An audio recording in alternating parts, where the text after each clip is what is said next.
Good morning. Welcome to Now TV. It is April 23rd to 2014. I realized this mattered and I needed to voice this and show this. But what we have here is oh, you can't see it there. Just for today. And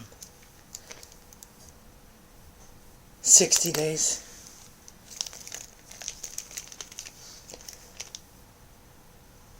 90 days. Hang on, I'm not finished. Well, that's 6 months. This is 90 days. The blue one's 6 months. The yellow one is 9 months.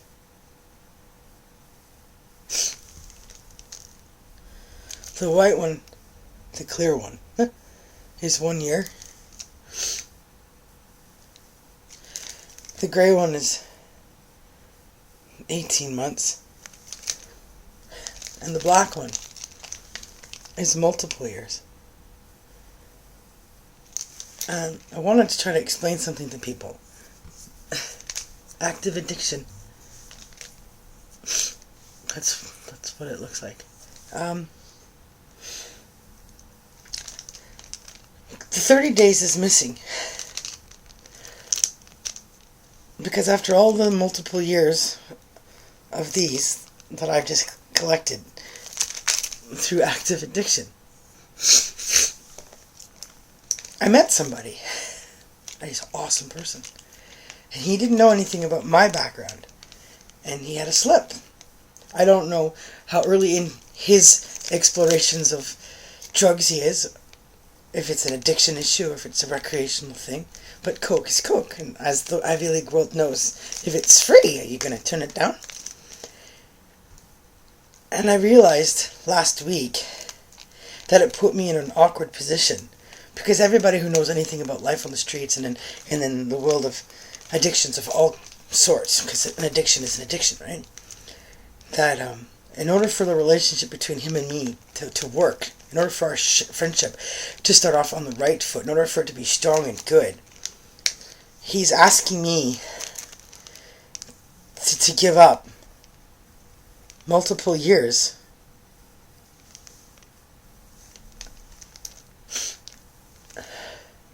to be with him. This is how many years of active addiction I've already been in. He's just beginning his. He'll give me 30 days on this chain of Fobs, which I have only collected all once,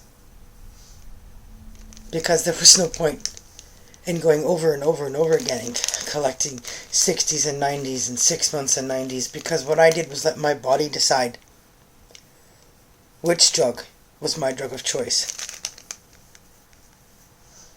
And because that's what true addiction is, when you have no choice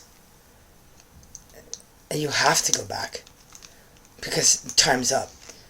A real addict, one that knows will go as long as they can, and a real addict will know how long that is. They'll know when they're done. They know when they can't go any further. They'll know why. All these people that go to meetings over and over and over again, 60, 90 a year, they never figure it out. All the recreational exploration, time and time again, because they use one drug for a certain period of time, on and off. I look at the bottles of pills I take for pain now that keep me off of methadone, that keep me off of heroin, which is what I need to take in order to get on the methadone at a dose that's effective, which will only reduce the fibromyalgia, will not take away the active addiction. And I look at the crack, how many years it takes a person to do Little Toke's 60 Rock in a bottle that size here in the city where I am. How many years it takes them to go through that much. And I think about how fast people where I come from go through that size of a bottle. 48 hours. 72. Shit. people bragging about how fast they smoke an ounce. And anybody who's smoking an ounce that fast ain't smoking it right. Don't know what it's for and have to use a lot to become a real addict, a real addictions thing to know what it was all about. The real ones know how to use less and have it go further because they've done enough to figure out how it works. I don't know what these people are. You know what these people are? The ones that keep going to meetings, the ones that struggle with 15 years of alcohol and drugs in combination, on and off and on and off and on and off. Those ones are the sponsors. They're getting practice because of the ones like me. The ones that don't have a choice. The ones that essentially were never meant to be clean. The ones where by fluke in my situation it was just luck. It was just coincidence because of where I went. I'd gone back to my roots, my hometown where I was born. And when I was up there, what I used was terrible. Crappy. I was used to high grade. I was used to, gangs and mafia level. 90 proof. Like, I was used to good drugs. And it was awful. And I'm like, I can't do this. I can't waste my money on this garbage. But I could shoot 60 units of coke in a rig and stand on my feet without nodding off or, doing the wave or passing out or even risking OD. 60 units of coke in Vancouver, New York, Los Angeles, Florida, that would kill you. An active user and a real history like mine, people would know that 20 to 25 units is enough for a ringer. And if you've smoked a lot of rock around it, you don't Jones when you switch back to powder into rigs because of the endorphins and how it's all filtered into your brain. But my dilemma is the fact that I've only collected one of all the rest of these fobs. I think I only ever collected just for today and 30 days for a reason, because I knew what kind of addict I was. I knew what it meant. It meant for me that every day was just for today. For all the time, I spend clean. But all the rest of these really don't matter, except for now. And what I mean by that is when I know, as an addict, that my time is up. That I'll never collect all of these. Again, because my body has told me which one is my drug of choice. Because it's time to use again. I can't go any longer without the medicine I need. And in order to take the medicine I need, I have to do this drugs to get to the medicine that provides me some relief for the pain I go through, which will never quite take away all the side effects. And those side effects are only relieved by the actual drug itself. When I scratch my face and pick my nose, I can't tell sometimes as my body's saying, hey, give me a hit of speed. Give me some down. There was a relationship. In the years of my using, I fell in love. He was using. I fell in love.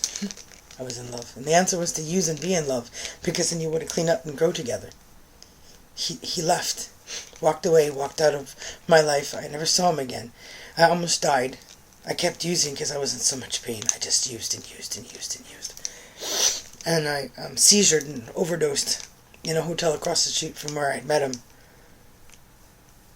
And now I've met this new guy.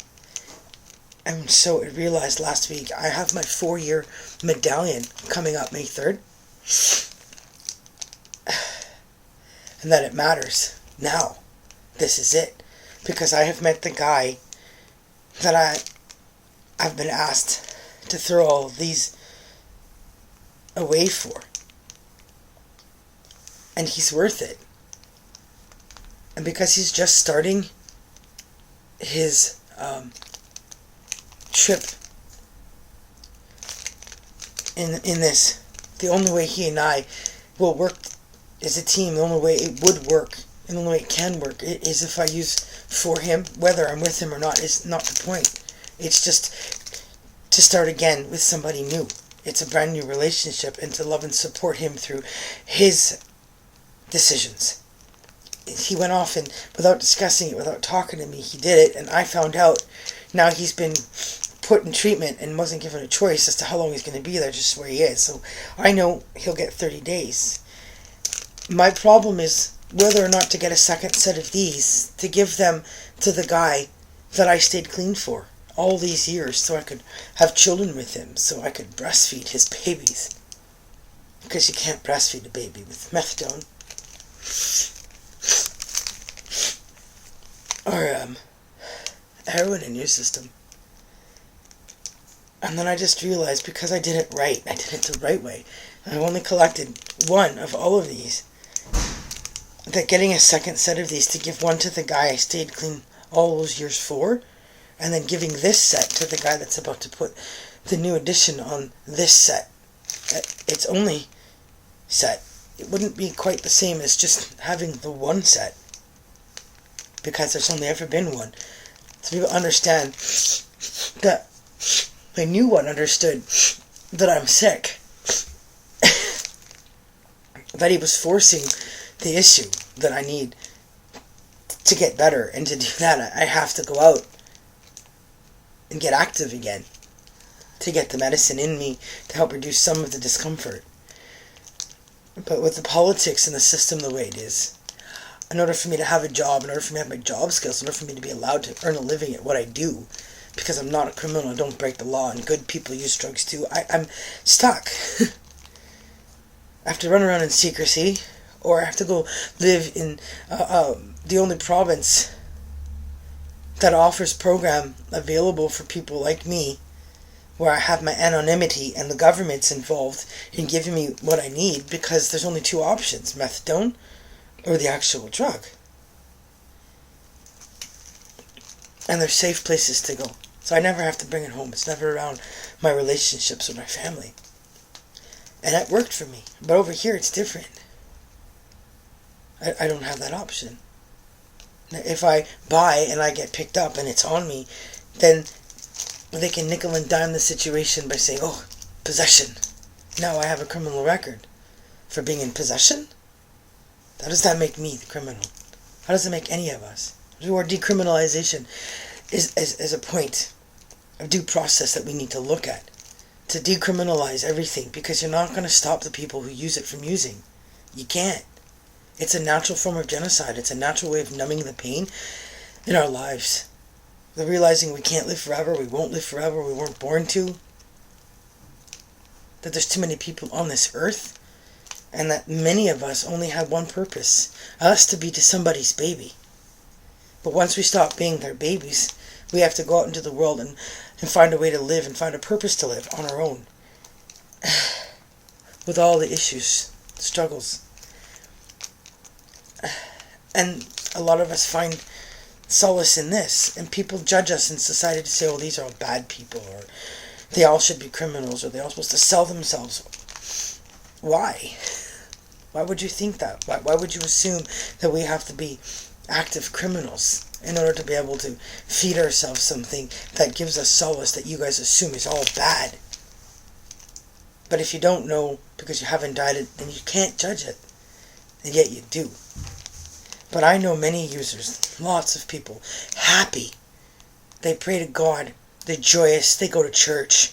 They don't ask for $1 million, a mansion, a limo driver, a butler. They don't want any of it. I see women give up the right to have children, to give birth. They don't, because they like their life, where it is and the way it is.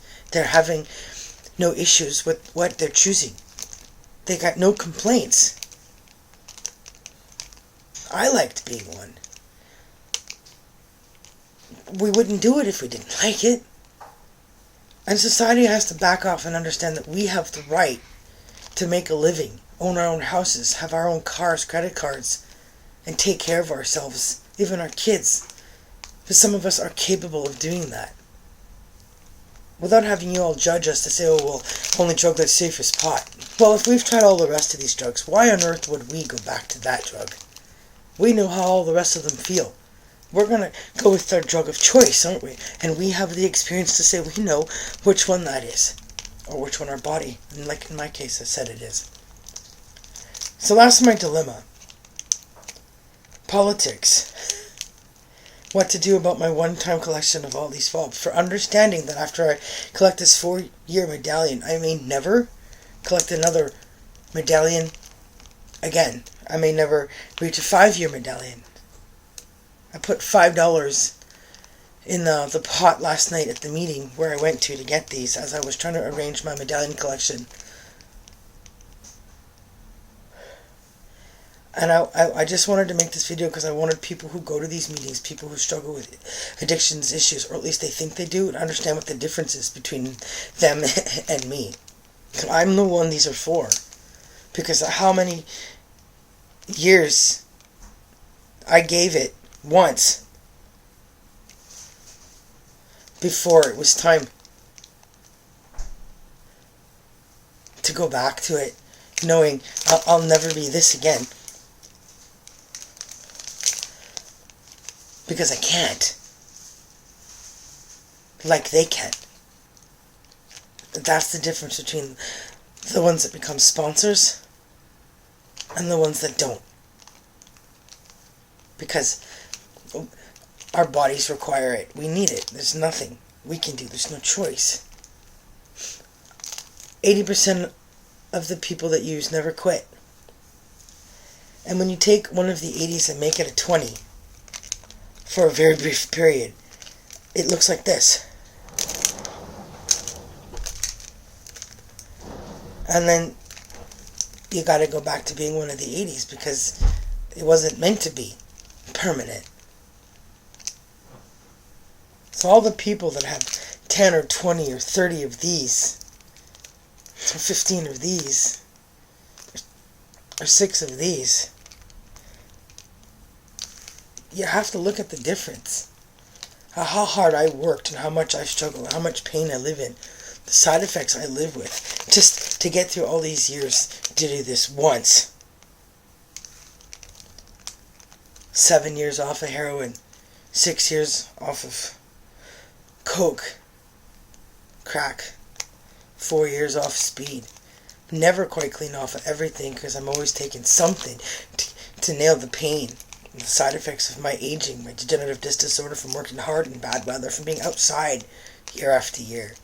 Standing on my feet, my fibro. I look at all the rest of them and I understand you guys in one word. You practice.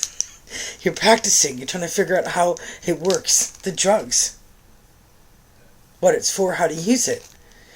And you never figure out how to do this. You never figure out how to be this. And understand the difference between you guys and me. What the meetings were for. The ones like me. I don't want a fishbowl of each one of these. I'm not a wannabe. I'm not trying to become an addict or trying to figure out what it is to be one. I grew up knowing the rules instinctively, and inside me knew. My first line of heroin was given to me for free. I was 19, which was a late bloomer because of where I started out in my drugs. I was in the prairies. I was in the middle of the country. I had to get into the city for that. It was arranged for me, in short is what I'm saying. And the person that arranged it wasn't in the room, wasn't there. Wouldn't go in because that is where the story between him and me and our histories would change because he was just having fun, recreational. And mine would be a longer story, a longer history, a bigger user. And the story did separate. After that summer, I never saw him again. Don't know where he went or what happened, but I do know he died. Jails, institutions, or death. So essentially through death, he said, I'm an addict. But when you look at how little he probably did, you think, what a waste. Why would you do that? What would that do to my life? The story between us. Not much. We were barely friends. We were just somebody to use with. Which is how it goes, you know? We're lifers. But this is a lifer. Trying to figure out whether to get that whole second set of these to send it to the guy to show him how much I said he was worth being clean this long, to never be able to have children with him, never become his girlfriend, never become his best friend, his lover, his roommate, maybe even possibly his wife, because he never made an effort to reach out to me, to call me, to email me, to Facebook me, to Twitter me, to write me.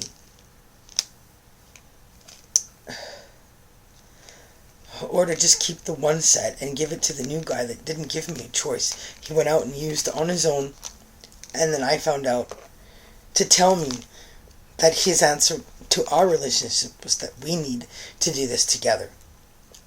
Treatment, dealing with my eating issues, my addictions issues, everything about me is addictive. The way I hang the clothes in my closet, the same pair of shoes I like to wear, how many times I brush my teeth in the day, what time I get up and shower by every day. My kids, his kids. It just dawns on me how few people ever collect just one set. So I'm stuck. I don't know what to do. Because the story is about two guys. How many years I stayed clean for one because of what I said he was worth when he asked me to. And that he never did anything to come be with me. And then the one that just made the executive decision that he's the man in this relationship. This situation that said, hey, you need to use. So I'm going to get you to. You're sick. And you need medicine. And then you need treatment. So, I'm struggling with that. If you guys think you can pitch in, give me your comments, what you think. Should there be two or one? Because the second one would have all of them to send to the other guy. And so they could both see what each other looks like. Or maybe know each other once via camera or something.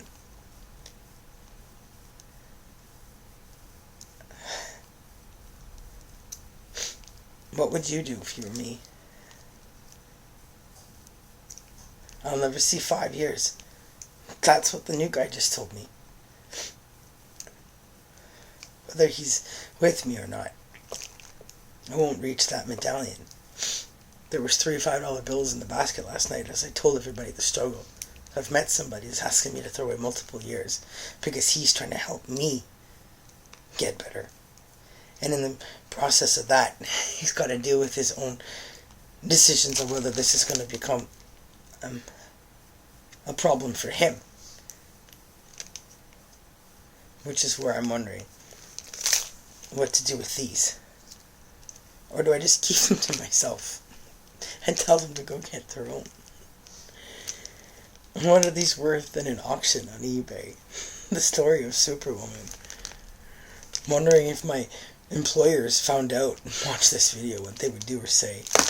Because it's the past right now, right? It's still many years ago. But the minute I take one, it'll be active and now again, present. Am I going to be judged and fired for that? If people are allowed to smoke marijuana today and raise their kids and keep their houses and drink beer because it's legal, then you don't have the right to decide what the rest of us do or don't do. Nobody should. Because we have the experience, we've tried it all, we know which one's our choice. We know. But you guys don't know. Why would we go back to that? I like to think, I like to comprehend, I like to be coherent. I want to be dazed and confused and sit at a red light 3 cycles in a row and laugh. Oh, look, there's cops.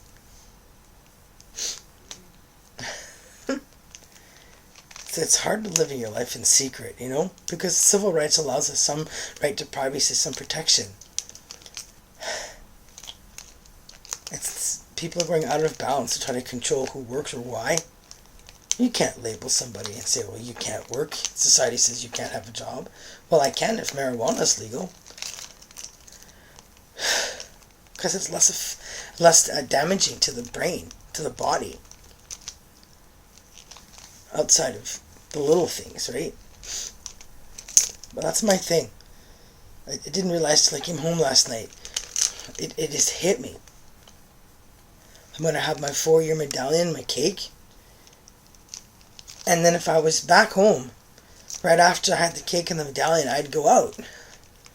Because that's how soon I'm supposed to do it. For the new guy. Divorcing the old one.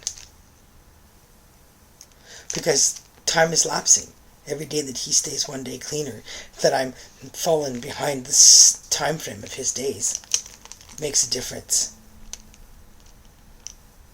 I know it's a long video to watch, but I just wanted to say my thing for the likelihood that I'll never be one of those people that go to those conventions and stand on a podium and yap, give a talk.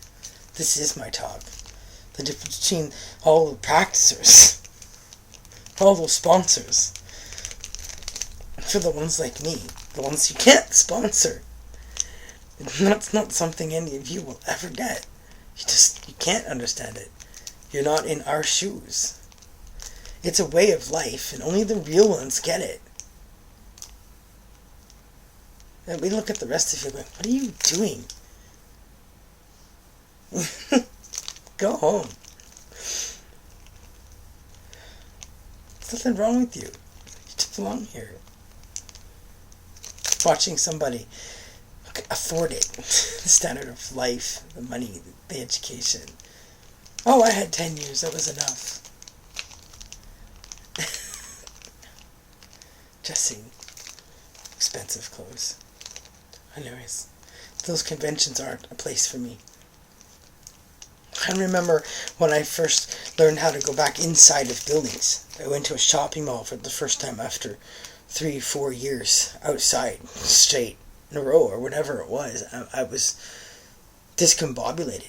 I couldn't handle being inside, much less in a space that big and around all those people. It tripped me out. Realizing that a miracle had happened, something strange had begun. Process of me going down this trip to tell this story. And when I got back to where I was born and realized how bad it was up there, I'm like, well, that's even easier. And I never went back down to the mainland, never got back into the city, because the story towards the new guy kept unfolding. These things started developing, this history, this information, this knowledge was thrown at me because I'd care. And I was up there because somebody up there knew she's the one that's going to care. And that care got me all the way across the country to Toronto and got me in contact with this person who's now sitting in a treatment, collecting his 30 days. For me, to tell me that all this means nothing because you've never gotten better. You're not well. You're just clean. Which means what to us as friends or whatever comes? Not much, right? Unless we do this therapy together, read our Bibles, pray, go to meetings, sit down with the kids. So if I just keep it one, it means everything to the guy who puts his on there, right? Because ultimately for us, it's just for today, every day. Divorcing the guy I collected them all for. Never getting a set of these. He can go get his own because of how many years he stayed clean without reaching out to contact me. I'm going to struggle with that. I'm going to end it on that. I'm going to see if people post comments about whether or not it's more romantic or less romantic to have 1 or 2 strings along with the message explaining this and a copy of the video. Most of them are going to get to watch. The old one's going to get to see the video of the song. The new one is written and posted on my daughter's 15th birthday, which shows how emotionally in tune with me he was before we ever met. On her 15th birthday, dude was ready. He was there waiting. I didn't know anything about him except that he used to be an actor on a TV show and did modeling work. Never, ever could have put the two things together. Nothing. Now everything makes sense. Because of my great-grandfather's history, my grandfather, my mom and her brothers, I'm having an identity crisis. We don't know who we are. My great-grandfather was a chief in Alberta, Blackfoot Nation, somewhere outside Carsters, Alberta. There's a reserve. My grandfather and 3 of his siblings were born there. Their mother was English, came over from England. She was a lady's companion. She helped pick out clothes, dress her, went to events with her, all kinds of stuff. She got to Canada and said, I'm not going back with you. Met a chief. They fell madly, truly, deeply in love. So we say, right? So we know. And he has 4 kids with her. But back then, Native people got shot. They got killed on the spot for no other reason other than that they're in the way. They're just there, and we're trying to take over the land because we're white and we're Catholics, right? Whatever kind of Christianity that is. So to make a long story short, I just found out yesterday, and I just sent a postcard to the new guy, who's also a chief, the chief of all the nations. So, which is really significant that I just found out yesterday. But my mom and her brothers and my grandfather's oldest son, none of them are actually the last name they go by. They don't know who they are because they don't know who their grandfather is. My grandfather doesn't know who he is, his last name. When he was born, where he was taken, he didn't get registered until 1 month after he was born. And they put the date on his ticket wrong, and I guess that was the only time it listed his name and tribe. But my grandfather thought it was romantic and took my grandmother when they got married to the reserve, the honeymoon, and she's like, "What's this?" Because this is where I was born, because he was proud of his background.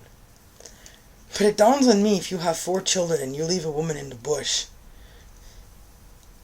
and you walk away from her and the kids because it was dangerous to be Aboriginal, and white people just, not from England, you don't mix with them, especially Chief, that he was thinking ahead about his kids' lives. He made a huge sacrifice, the biggest I can think of, because he wanted his to get education.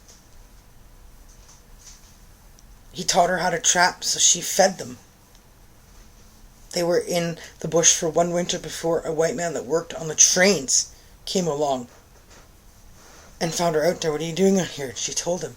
He never came back. It occurred to me, I put myself in my great-grandfather's footsteps. If I didn't come back and we were meant to be together and it was love, why didn't you come to look for me when you got out? If you'd know where I came from, my reserve, you'd find my people. I'd figure it out. But she went with the new guy who adopted the kids and gave them the last name and marched into the school and said, "They're British children." And so they got away with getting education, the first generation in this country. Aboriginal people were not allowed to be with English people, white kids. There was segregation the way the black people had it in America. Heavy. Those segregated in schools did not shut down until the 70s when me and this new guy were born. And part of the fight he and I were having was about treatment for his people. There's not enough treatment. My people, the Catholics, I wasn't Catholic, but the white people, bad Christians, came along and instead of doing something good, did something that would suit their needs by giving them alcohol and tobacco instead of milk. You're talking about people whose blood was so pure, so clean, all they drank was water. But the minute you feed alcohol to it, it was like a demon, poison, possessed them, become something different. Peaceful people who didn't like to fight, didn't want war, struggle. They were one with God, they were at peace. Their life was good, the way they lived was good.